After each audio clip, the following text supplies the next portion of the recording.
This is My Friendly Neighborhood, a mascot horror featuring a world inspired by Sesame Street with a mix of Resident Evil style gameplay. My Friendly Neighborhood is no ordinary mascot horror game. You guys are probably thinking it will follow the same path of possessed mascots, but it is not like that at all, which you guys will see shortly as I go for its platinum trophy, which doesn't have many hard requirements, and this game literally has us using cheats for a majority of the trophies. So with that being said, let's jump into the secrets and platinum trophy of My Friendly Neighborhood. Our story begins with the nightly news broadcast playing on the City Network broadcasting group, which is then quickly interrupted by an abandoned recording studio's antenna suddenly turning back on, which just so happens to be the canceled puppet show that shut down nearly a decade ago. Fast forwarding to modern day, July 8th, 1993, we are introduced to our main character, Gordon O'Brien, a local repairman who has been tasked with turning off the antenna tower broadcasting the old canceled puppet show, located at the top of the City Networking Broadcasting Group hotel building. In this work order letter, we learn a little bit about Gordon. It seems that he really does not like his job, and at this point, he is on his final warning of termination. Exiting Gordon's car and entering the nearby hotel lobby, we run past the lobby's elevator, which seems to not be accessible because it literally has purple smegma goo holding it shut. With nothing else to do in the hotel lobby, Gordon rings the bell on the desk, introducing us to our first of many puppets that we will meet. This is Ricky the Sock, but let's refer to him as Ricky the Cum Sock. Joking. Ricky the Poop Sock. Joking. Not only is he my favorite puppet we will come across, but he is also the main face of the My Friendly Neighborhood show, or I guess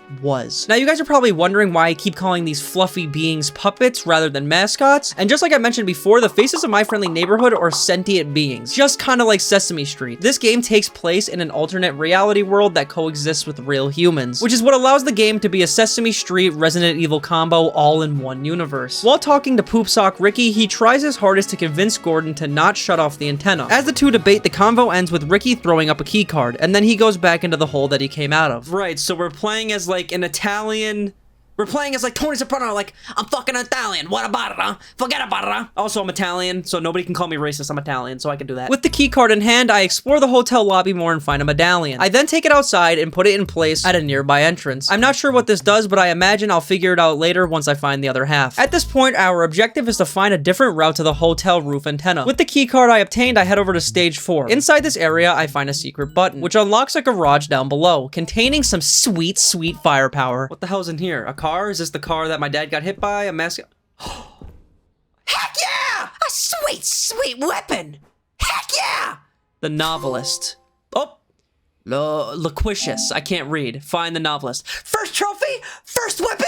Heck yeah! Inside the same garage, I find my first VHS tape, earning me my second trophy. In total, I need to find 11 VHS tapes to unlock the trophy Worn Out, and Cheater's Reward. Unlike most mascot horror games, VHS tapes in My Friendly Neighborhood don't provide any lore, but rather cheats that you can use in-game, just like Resident Evil. Later in the video, I will go into further depth with these cheats and what they do, as they will be a big aid towards the platinum trophy. Moving on through stage 4, I have my first encounter with the other puppets in the show. Stage 4 is home to many puppets, including Norman, Lillian, Junebug, Leonard, and George. While I'm here, I also come across my first note in the game. The notes in My Friendly Neighborhood don't provide any trophies, but what they do provide is lore for us to learn what's going on around here. In this first note, we learn that My Friendly Neighborhood was previously titled Ricky and Friends, having Ricky the Sock as the main character, which was created by Al Gerswald, which feature residential puppets with the goal of making children happy while teaching them valuable life lessons. The show was originally aired on public access television, but then became so successful it caught the eye of the City Networking Broadcast Group. This networking broadcast then bought the rights to the show, changing it from Ricky and Friends to what we know now, My Friendly Neighborhood. Heading through some of the rooms, I come across duct tape. What the fuck's in here? I can take a shit in here? Well, duct tape. Alright. Duct tape for my stink hole. Awesome. Can I take a fat shit in here? Hey! Smells really good in here. Smells really good in here. Like, with duct tape, I am able to tie down puppets right after taking them down. Once I do, they will not respawn and will be tied up for the whole night. Later in the video, I will need to beat the game without taping up a single enemy for the trophy tapeless. Exploring some more, I make my way to a nearby armory room. In this room, I find my first melee weapon, a wrench, giving me my next trophy. And inside the same room, I also shoot this target, giving me a blue key. As I had mentioned before, this game takes huge inspiration from Resident Evil. Just take a look at this. So yeah, the save rooms in this game are literally just like Resident Evil. They have little save stations for you to heal and save your game, and stash items. And of course, the game also features confusing ass maps that I will like literally never use. Later, I will have to complete the game without saving a single time for the trophy Reckless. But trust me when I say this, it's gonna be the easiest thing in the world, and you will see why. Heading over to a dressing room, this belongs to the human lead actor of the show, Richie Bromane. We meet with Ricky again as he introduces us to our next weapon that we will be using to take down these puppets, which is a pistol called the Stenographer. He tries to take it away from Gordon, but isn't very successful. Is this a gun? Does it work? Oh my, that's where I left that. I was looking for it all over the place. Ugh, fine. Ricky then warns us about a big puppet to watch out for named Pearl. He describes Pearl as some fat-ass bird with big stinky feet. God, I love feet. And then he tells us to be careful as Pearl will most likely crush us if we get in her way. So I definitely want to get in her way. After this, we have our first true encounter with the puppets, who seek out to stop us from turning off the antenna, getting my next trophy. And while taking down these waves of puppets, I learned real quick just how ass the Stenographer pistol is. Saya! Oh, this thing sucks. Oh, this thing sucks. Oh, this thing sucks! Okay, this thing sucks, man! I'm not using this shit anymore. Sarah! Sarah! Bro, this pistol sucks. Oh my god. On the dressing room table, we find a note that tells us the Stenographer was made by an inventor named Hank. Hank made these weapons specifically for non-lethal purposes as a prop for the show and special effects. As we saw, the pistol literally shoots letters out of it, which explains the gimmick of it being a stenographer. Using the blue key I found earlier, I'm able to use this to unlock the stage door, which gives me access to the old show set where My Friendly Neighborhood was recorded. Our objective here is to run around the show set and find 7 puzzle blocks. Some of these blocks can be found easily by unlocking areas or just finding them in random spots. While running around to find all the puzzle blocks, I come across a pair of glasses with eyes attached to them. You guys remember the puppet Pearl that Ricky warned us about? Well, this is her. A huge ass pink bird who stumbles around accidentally stepping on everyone because she literally can't see. But since we found these glasses, we were able to put them on Pearl, allowing her to finally see, getting another trophy. That chicken's got a nice ass on him though, look at that. It stinks so good. What's wrong, Tubby? You're wearing glasses. You look so beautiful, Apela Bird's mom. There we go. See, nice and... Is he seducing the bird? What's going on? I think you're so beautiful, Apela's mom, Apela Bird's mother. Oh, looking in the mirror. Gordon helped Pearl. After helping out Pearl and finding all these letter blocks, I'm able to complete the puzzle spelling out the word neighbor. For completing this, I am given a piece of mail, which I can put in a mailbox in return for a crank. With possession of this crank, I backtrack to the hotel lobby, and on my way there, I come across every fat ass's dream. What is this? What, pizza? This is like literally all goy slop. What, like, pizza?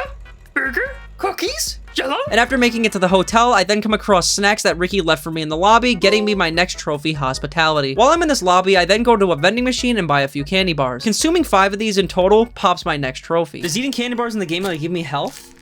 I don't think it does. 1, 2, 3, 4, 5. Heck yeah! Sugar rush. Reach a max speed of 50 miles per hour. Wait, eating candy bars? Oh my god!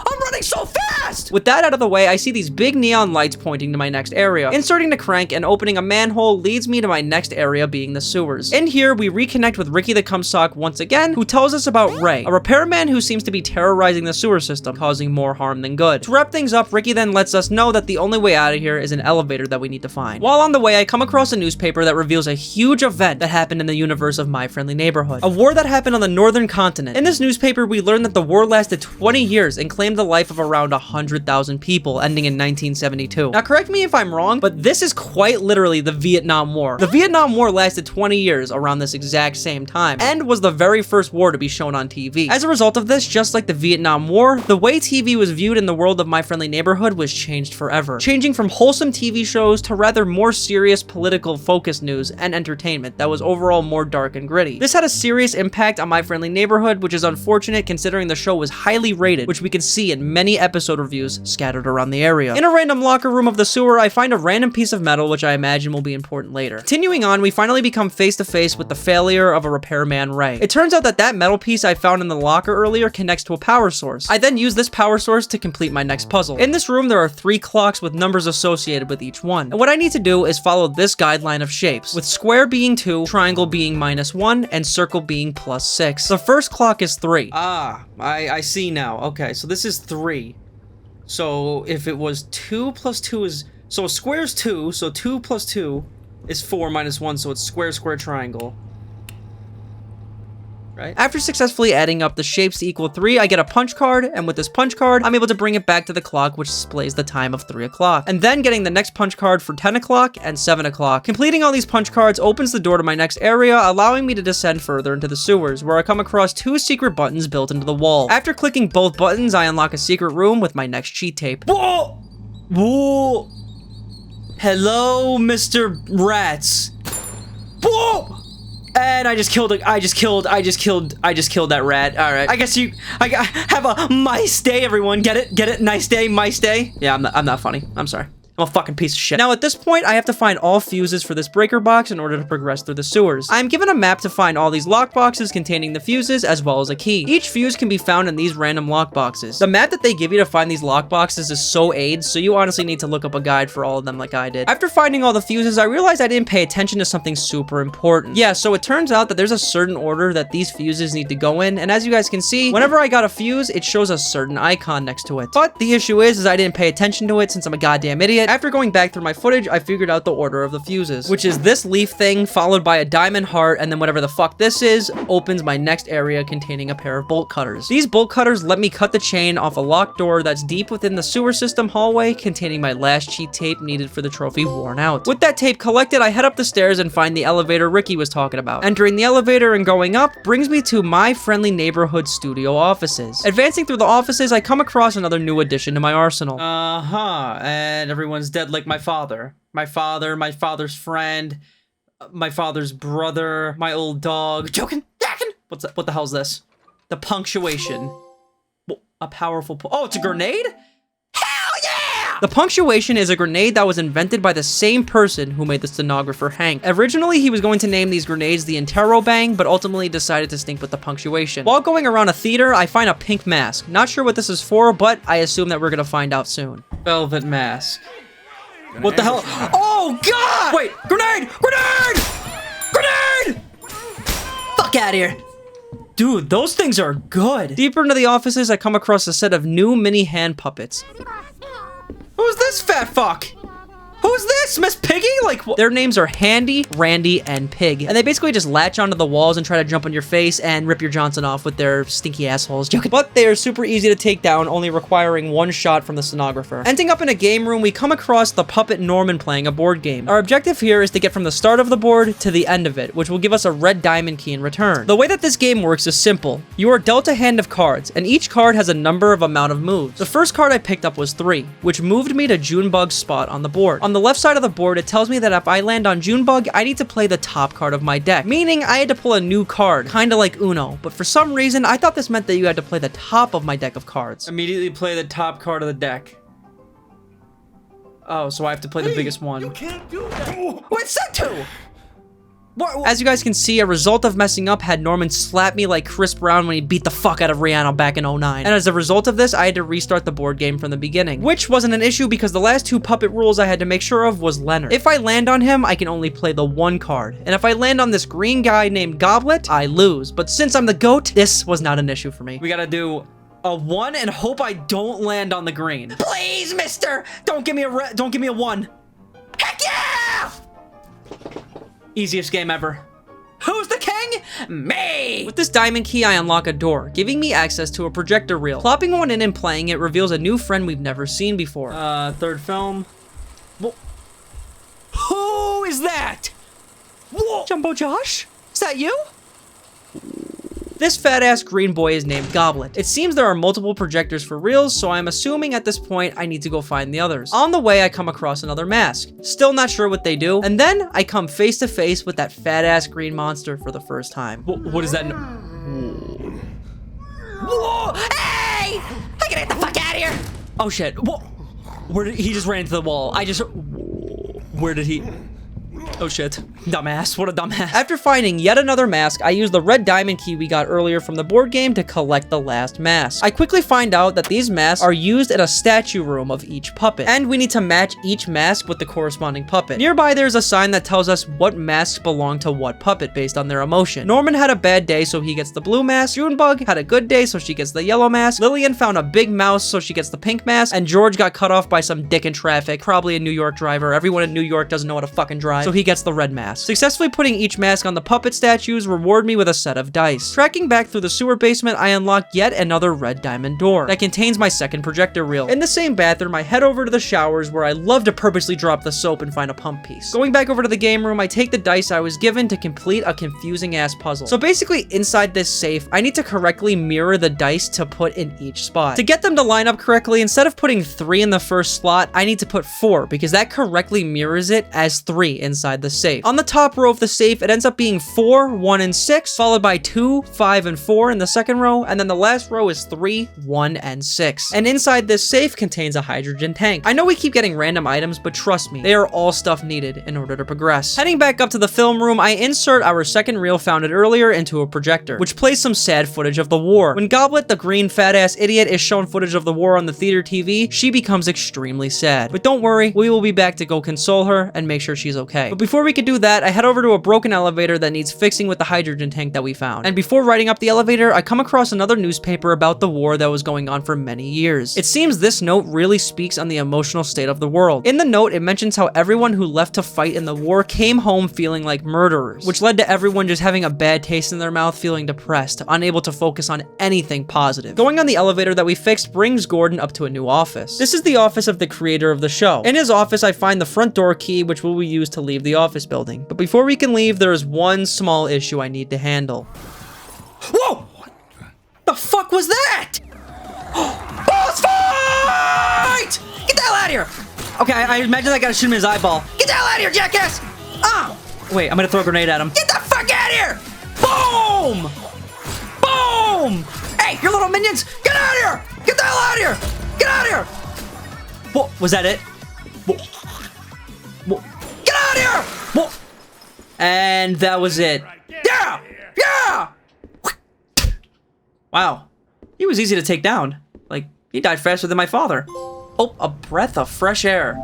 Make your way out of the offices. We are finally out. Look at that. Now that we've exited the office, I am able to turn on the power and get access to the park, where we get a look at the antenna we need to climb and turn off. And while we're here, I also reunite with Cumsock Ricky once again, who tries his best to convince Gordon to not shut off the antenna, while also criticizing him for being so hostile towards the puppets. In this cutscene with Ricky, we get true confirmation that Gordon fought in the war taking place in the northern continent. Ricky then tells Gordon that he's taking a soldier approach to how he acts with the puppets, telling him that he rampages through a small defenseless home. Pushing through the park, I come across a new face.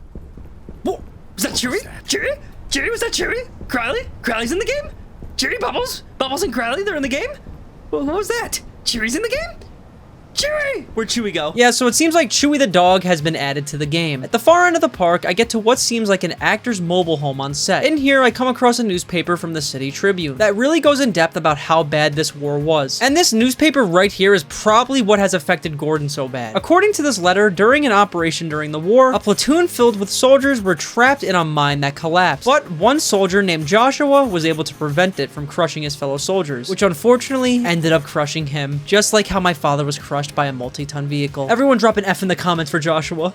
He sounds like he was such a G. Leaving the mobile home and going to a nearby greenhouse, it's clear what our next objective was. We need to create a solvent which will allow us to clear off the purple sludge off the elevator in the hotel lobby, and then get to the antenna. In order to do this, I need to go around the recording studio and find 3 different compounds to mix together in the solvent. Grabbing the green triangle key and backtracking through the sewers, I find my first triangle lock, and inside is my second medallion piece. If you guys remember, at the beginning of the game, I found a medallion piece for a big-ass door. I then find my first compound for the solvent, being film developer, located in a film room. Continuing to find the next compounds, I come across my next green triangle door, bringing us to Ray the repairman's lair, which has been filled to the brim with trash due to him jamming up the sewer systems. Inserting the pump piece that we found earlier into the filtration system and turning on the valve fixes Ray's sewer issues, earning me my next trophy. Oh, Pearl's room's being cleaned? Oh, wait, it's just making it worse. Oh, wait, no, because it's gonna... What do you want? Yeah, I fixed it. Yeah. I just... Look, when you've got a problem, you can't just clam up and start hitting everything with a wrench. That won't fix anything. Bro, I fixed it. Bro. Yeah, no problem, jackass. Bro, I fixed it, yeah. Yeah, no problem, champ. Well, I'm going now. Bro. It was good seeing you, Mr. Ray. Enjoy your new room, champ. It's all fixed up. Enjoy it. A purging tide. Gordon helped Ray. That's right! I love Ray! I I love Ray! Getting to the other compound, I get pounced on yet again by a group of dogs. Hey, Chewie! Whoa. Hey, Chewie, is that you, Chewie, Bubbles, Crowley, Bubby, Chewie, Crowley, Bubbles. Oh no, Crowley! Chewie! Oh, he doesn't stay down! Oh! Okay, he does not stay down. I'm sorry, Chewie. I'm sorry, Crowley. I gotta make your ass stay down. I learned real quick that these dogs do not stay down. And backtracking yet again to the nearby record studio, I find another lore letter. This one is a market survey that reveals after the war was televised, shows moved more to crime and drama rather than these wholesome shows, because it appeals to the children that grew up during the dark and gloomy war times. And as a result of this, the City Network Broadcasting Group instructed the creator of My Friendly Neighborhood to change the tone of the show from more friendly and wholesome to dark and gritty, which of course he refused. In the same recording area, I collect my second compound needed for the solvent. Heading back to the movie theater, I finally go down and console Goblet, who has become depressed from the depressing war footage being projected on the movie screen. Mrs. Alfonso Jr., I'm sorry that you're so sad. You're gonna make me cry, don't cry! Why are you crying? Life can get you down sometimes, huh? Don't cry, Mrs. Alfonso. First time I ever saw a movie as a kid, there was this scene of a man riding into this big blazing sunset, and I remember when it came up, it just caught me. I don't know if it was the plot or the music or what, but my heart just suddenly leapt, like I had just heard an old friend calling my name. Gordon sits down next to Goblet and explains that because of the war, it's like he lost a part of himself. But sitting down in this movie theater makes him a little happy and remember the good times of his childhood. And even knowing there's a bunch of darkness and sorrow in the world, there's also positivity and light worth focusing on. What a wholesome message. This then calms down Goblet, allowing her to stay positive regardless of the sad movies that she's watching, earning me my next trophy. What a little wholesome conversation, helping this frog Alfonso get through her depression.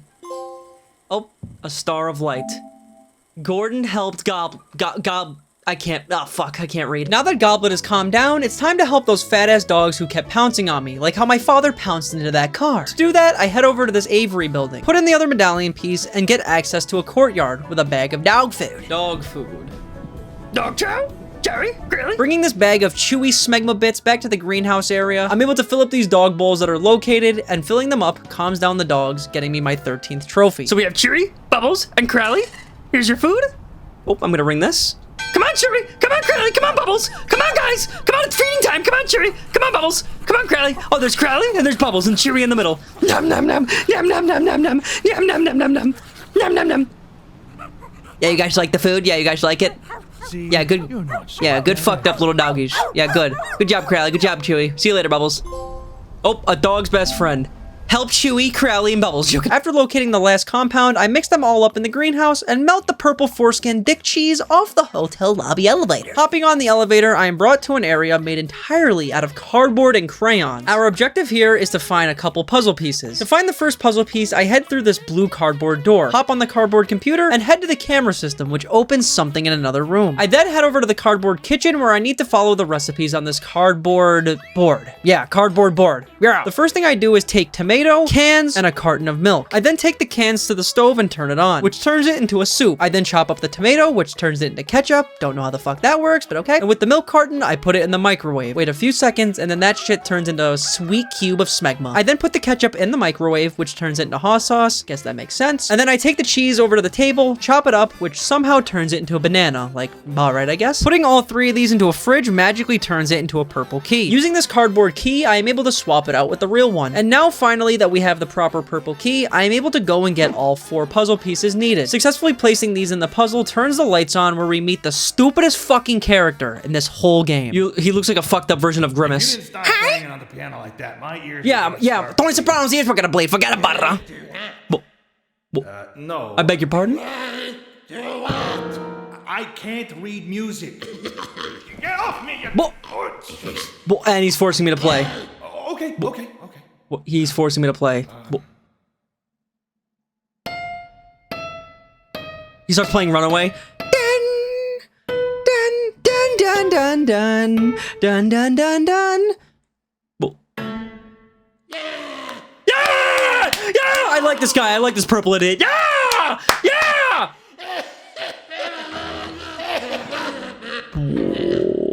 Great. Sounds good. Oh, yeah! Yeah! I like this goddamn idiot. Oh, music for four hands. Music for foreskin. Gordon helped Arnold. Alright. With that out of the way, I pull the elevator lever and make it to the top of the broadcast building where I come across a very important note directly from the city broadcasting group. On July 15th, 1983, My Friendly Neighborhood was officially canceled, effective immediately. All assets, equipment, puppets, performers, and the studio in general remain property of the City Network Broadcasting Group. And with that, it's time to finish what we came here for. Climb the antenna tower and unfortunately shut off My Friendly Neighborhood for good. Climbing to the top of the antenna, we are yet again met with Ricky, who tries to convince Gordon to not turn off the antenna one last time. Whoa, why are his hands so hairy? Forget about it, Ron. It's because I'm Italian. Yeah, I know, but I just had to ask anyway. Don't ask fucking questions. I'm Italian. I can be airy if I want. Yeah, fair enough. Is the puppet guy gonna come back and like tell us to be like, no, please stop? Gordon, you don't have to do this. I don't want you broadcasting, Ricky. You're gonna hurt kids. Hurt them? Gordon, we want to help them. They need us. You need us. For what? For what? Gordon, look at this city. The buildings are dark and the streets are empty. No one knows how to be a friendly neighbor. Ah, he said the thing! He said the thing! Richard the Cumsock then explains to Gordon that the reason why he thinks the show is canceled is because the city can no longer accept any bit of happiness after the war. And by broadcasting the show, their only goal is to bring back some light and joy to the city, to bring it back to its normal self. But unfortunately, Gordon does not give a shit, and this is what happens. I don't want to cancel the show, actually. Can I, like, reverse? Never mind. Alright, I guess he's going to. Damn, that sucks. Ricky, no! And he just got hit by lightning.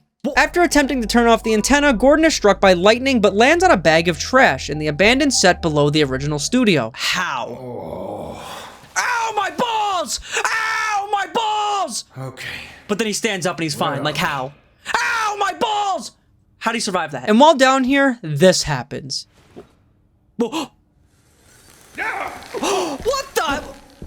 Whoa, what was that? What was that? What was that? After being revealed to a fucked up version of My Friendly Neighborhood, Ricky gives us a call in a nearby phone booth and tells us that after My Friendly Neighborhood was canceled, the puppets wanted to find out why. So they started watching other TV shows, which is something that they were never allowed to do in the past. As a result of watching these other pieces of more dark media, like the war documentary we saw earlier, it turned some of the puppets into hateful animals rather than their wholesome parts. So what are they? Bad puppets? Oh, Gordon, I really hoped you wouldn't find out. It's so embarrassing. But we were all curious. What do you mean? We wanted to know what other shows had that we didn't. We'd never been allowed to watch television before, but after we got canceled, no one was around to stop us. Okay. So we turned on one of the old sets, expecting to see something amazing. But it wasn't amazing. It was mean. It felt like we were dying, Gordon. We all got a little twisted then, but some of us. Ricky then ends the conversation by letting Gordon know that the only way out of here is by going up an elevator. But since it's shut down, we need to find another way out. Wait, so what I gathered from this is that little, like, whatever the hell fucked up version of the monster that there was, the puppet, the mascot thing, after their show got canceled, they got access to television that was not so friendly, so it turns the innocent friendly mascots, or puppets, whatever, into villains. While trying to find a new exit, we also come across the Unfriendly Neighborhood with a horde of the Unfriendlies. Oh god, the Unfriendly Neighborhood, so I was right. Unfriendly neighborhood. Huh, they became mean from watching those TV shows. Ow! Whoa, what the I gotta get the fuck out of here! Hey! Whoa! There's like a million of them! And yes, I escaped them, but that was not the end at all, because just watch. Oh god. Hey! Oh fuck! Get the fuck out of here! Jackass! Oh god. Oh god. Oh god. Oh god. Grenade! Grenade! Grenade! Fucking fat ass. Get the hell out of here, jackass! You know, I brought my shotgun thinking there was gonna be a boss fight, and My instincts were correct. boom! Boom! Boom! Oh, is that it? Is that it? Is he? Is that it? Oh, yep, that's it. Get the hell out of here! Get the hell out of here! After defeating the final boss, I take an elevator up to the final office, where I come across one final letter. A goodbye letter from the creator of My Friendly Neighborhood, directly addressing the children who watch the show, saying that even knowing dark exists in the world and every human, there is also light at the end of every dark tunnel. He didn't say that exactly, but they said Shakespeare died. Guess you could say he's right here. The note wraps up by saying that the message and goal of My Friendly Neighborhood was for everyone to always have a positive outlook, even during negative situations. Exiting the hotel once and for all, my next trophy pops. And then we are greeted by a familiar face one last time. Gordon, you're alive! Ricky! My guy! I love Ricky! I'm leaving. Yes, you should. Job well done, Gordon. Turned off our antenna and survived the unfriendly neighborhood. You're a handyman extraordinaire. Ricky is very happy to see Gordon, and before leaving, he asks us one very important question. He asks if we can stay at the studio and help My Friendly Neighborhood thrive, restoring the city back to its wholesome ways. Come on. Won't you be our neighbor? I would love to, because then you could say, "Hello, neighbor! I'm clicking heck yeah and heck yeah!" So what, we get to save the show? Fine. Yes. And of course, I chose yes. As a result of this, Gordon brings back the show, working on it full time. And because of this, he loses his job as a repairman, but he doesn't care at all. Working on the show brings back a spark of joy in him, and that's all he cares about. Morning. A new day's... We saved the show! Public access TV. It was late night on weekdays. I don't think anyone watched it. Within a couple of weeks, though, word was starting to get out. Some people loved the show, some people hated it. That caught the network's attention. And by the end of the year, we had 3 channels wanting to sign for a whole season. Of course, after my boss found out I was involved, I got fired. But somehow, I feel a little hopeful about it. It's hard to describe. It's like you've been lost in a tunnel until suddenly a voice calls your name. And you turn around and you see the rising sun. And it's so bright, maybe it hurts a little to look at. But you don't care because it's leading you home. What a good freaking ending. So in the end, we got to save the show. All's well that ends well. Happily ever after. Heck yeah! Oh, basic training. That was a good game, bro. And with that, the story of My Friendly Neighborhood is complete. And for wrapping it up, I got 3 trophies that you just saw. Morning for getting the good ending, 1 more season for bringing back the show, and basic training for beating the game on normal difficulty. And finally, passing grade for beating the game with a B rank or higher. Now trust me, we are not done as we still have 24 miscellaneous trophies that we need to get for the Platinum Trophy, but they are all extremely easy. As you guys saw throughout the game, I would collect these VHS tapes, which unlock multiple different cheats for us to get to use for these next trophies. But not only do we get cheats, we get things like free cam mode. With this free cam mode, I am able to start up a new game, fly into the hotel lobby, fly into the top office of the lobby, leave the office, then fly out of the hotel, and the game is literally done in like less than a minute, which gets me my next trophy, Mercy, for completing the game without killing the final boss of the game. This also allows me to get my next ending for the trophy canceled yet again, which you get for doing the bad ending of the game. In total, there are 3 endings associated with 3 trophies. Good Morning, which we just got for the good ending, and then there's a trophy for the bad ending, and 1 final secret ending. If we choose no when Ricky asks Gordon to save the show, it results in a sad life for Gordon. The show will forever be forgotten, and Gordon's life remains worse than my dead father's. But hey, at least we got my 21st trophy. There's always a positive to this. I don't like the sad ending. I don't like that. Oh, canceled yet again. Gordon rejected After Ricky's I got offer. back to the office, my boss told me that everyone was really happy with what I did, even though the puppets messed up another night's news. I got promoted to manager, got an office with a window. But for some reason, I can't stop thinking about the neighborhood. For the next few months, I actually started watching the nightly news. Don't know why. Maybe I just wanted to see if something happened. But nothing happened. And at some point, I got distracted and forgot about it. I don't like that ending. Meh! I don't like that ending at all. I don't like seeing Ricky sad. And since I completed the game in less than 4 hours, I also get the trophy A Student for completing the game with an A rank. Now, for some reason, PlayStation didn't show the other 4 trophies I got, and it's because on the PS5, it has a 5 trophy pop limit. But from that free cam run, I also got the rest of the difficulty-related trophies being soundly shocking, slightly staggering, somewhat impressive, and honor roll. Finished the game on Veteran with an S rank. Like, I feel like I cheated that completely, but it literally allows you to do that in the game. Like, I literally just used free cam mode, which is part of the game, to beat it on the hardest difficulty. I kind of cheesed it. Moving on, I started another new game in free cam mode, but this time selecting the hardest difficulty in the game, which is unfriendly mode. And yes, if you look closely, you will see that it references 50-20 mode from Ultimate Custom Nights. And after doing that same dumbass route with free cam mode, I complete the game in like 2 goddamn seconds and get my final difficulty related trophy. Like, I feel like that's kind of crazy. 50 seconds. S rank. Finish the game on unfriendly with an S rank. Like, bro. The trophy cheaters reward I get for selecting all cheats in the game and starting a new game. All right, so this next one now, I literally just gotta turn on all the extra modes, all the cheats, and there's a crap ton of them. And then once I start a game, it'll just give me the trophy. Yeah, look at that, cheaters reward. Play with all cheats active. I didn't even play the game though, I could just leave. Next up is the trophy final mystery. Literally all I had to do for this was use free cam mode and fly to this random door at the top of the hotel lobby, which contains every item we've collected in the game. Now I'm gonna go up here and go in here. I don't know what's in here though. Oh, final mystery. Later is now. This literally has everything I need to beat the game. This has everything in one room that... Next up is the trophy, It Doesn't Work. For this, I flew over to Pearl the Bird and tried to shoot her 20 times with the stenographer. Now we can get that secret ending I was talking about for the trophy Unfinished Work. For this, all you need to do is start a new game on free cam mode, enter the truck outside the hotel, and leave. That's literally it. And I just straight up left. I could have just left at the beginning of the game when I played. Unfinished Work. Gordon left work early. I called into the office because the network wasn't happy.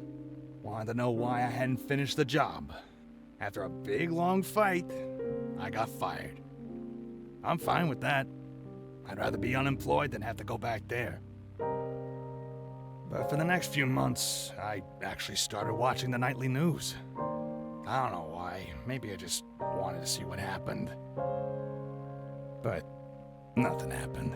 It's like the same dialogue as the previous ending that we did. And at some point, I got distracted and forgot about it. Yeah, like what? It's like literally the same ending dialogue as the last one that we did. The next 2 trophies, Neighbor Horde Family and Neighbor Horde Veteran, need to be earned in the Neighbor Horde mode. Essentially, this mode is Call of Duty Zombies. It's a horde mode where you need to keep fighting off puppets until you die. This mode features 4 characters that you can play as well as 4 stages, and for the trophies related to this mode, I need to unlock all playable characters and stages. To do this, you need to get an S rank on every character, starting with Gordon, which requires 50,000 points. Okay, so what I know about this is, like, it's like Call of Duty Zombies. Whoa, why are their heads so huge? It's like Call of Duty Zombies, and I have to get to 50,000 score. Holy shit, why are their heads so goddamn big?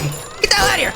Get out of here! Bro, I've played so much COD Zombies in my life, this is gonna be the easiest shit ever. Around the maps in this mode, there are these targets that help you keep your multiplier up. And that's the easiest way to get to 50,000 points, is by keeping your multiplier up, which you can do by defeating enemies without getting hit. And once you hit the 50,000 points, you can literally just let a puppet kill you. For getting an S rank with Gordon, I unlocked my next character, Junebug, as well as the next map, which was a lot easier because of the weapon that I was given. Now I'm playing as Junebug. What the hell is this? Oh! Bro, this is like insane. What is this gun? I didn't even see this in the main game. What the hell?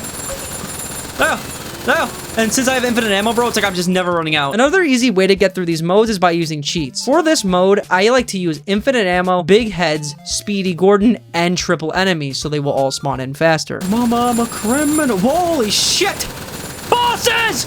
Okay, well, since I have infinite... what the... Oh, there was one behind me, and there goes my multiplier. Shit, I want grenades. Oh, God, they might get me. These evil little shits. These are the evil ones. Why do they take so long to kill? I'm putting, like, my entire goddamn... Dude, how many bullets can it fucking withstand? I'm about to die with infinite ammo because they're taking so much ammo. Why are they taking so much bullets? I need more bullets. Like, why are they taking so much? The third character that I unlocked is Chimkin, who has infinite grenades as his weapon, which the game couldn't seem to really handle. Bro, I could just sit here throwing them like this the whole time. I could just camp. Bro, W cheat code. Bro, I could just sit here. Oh, my game's fucking exploding. Oh, God. Oh, God, my game's gonna crash. My game's exploding. PS5 Pro for what? Oh, and my game froze. Oh, God. Oh, God. Oh, God. Oh, God. This is not the recording. This is my game. Can I just sit in the back and throw him? And my game froze again. God damn it. He was in the wall! I just got killed because he was in the wall. Oh, okay, well, I still got it. Unlocked all neighborhood characters. Okay, cool. Oh, and neighborhood veteran. Unlocked all neighborhood stages. I thought I needed an S rank. I guess all I needed was A ranks. It's fine then. The last character I unlocked was our boy, Mr. Comstock himself. And for this, I unlocked a secret stage named Pirate Cove, which I get my 34th trophy for. So I get to treasure hunt. Gain access to stage 5. After getting 50,000 points on all characters and stages, I unlocked the tape cutter. Okay, S rank, which means now I should have the tape cutter. Heck yeah!